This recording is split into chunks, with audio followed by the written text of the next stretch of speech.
baserritarrak eta eman dizkigute beraien produktuk, bere txontxongilo hauek osatzen juteko.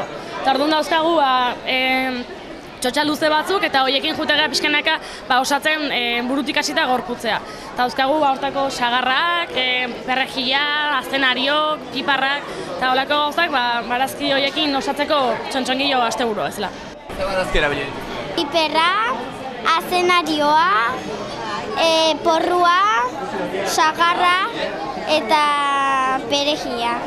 Ez dugu kantitate zehatz bat, baserritar bakoitzak eman digu berea eta guk horren arabera gehiago behar honi maitu gerora eskatuko zaizkia, baina printzipio zola nahiko gabiltza, ondo. Nola egin dezu, ze prozedura jarraitu dezu? Leheneko txotxa luze bat hartu eta sagar bat jarri. Gero beste txotxa batzukin begik eta hola dena txotxakin. Hasiera baten kostete zaie, lotxatu iteia. Baina, gero pixkanaka guk animatzeia bitarten edo ikusten baute beste umen bate baita badabilela, gustu animatzeia. Gurasoke baita etortzeia eta animatzeia ere baita etortzeko. Eta bereiek baita aldimen dituzke pare bat txontxongilo, baina gehien bat umedia.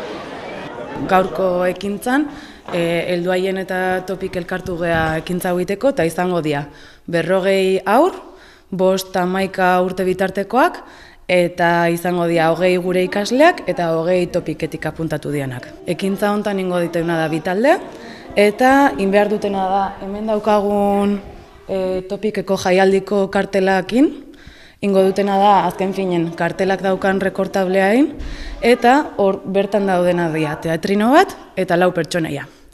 Orduan, behin bakoitzak bere teatrinoa indunen, eta pertsonaia guztik moztuta, ingo deuna da istorio bat inventatu bat aldeka, eta gero aurkezpentxo bat ingo deu.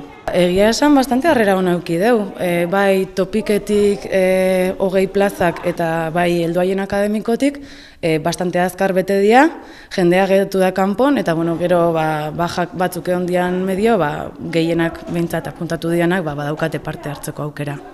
5-6 igual zalantza gehiago dauzkate gurasoak edo bai hizkuntza aldetik edo dena inglesez izateakin, igual ulertuko ez dutenaren beldurrez edo igual gutxiago animatzen dira, baina harrera bastante ona dauka orokorrean.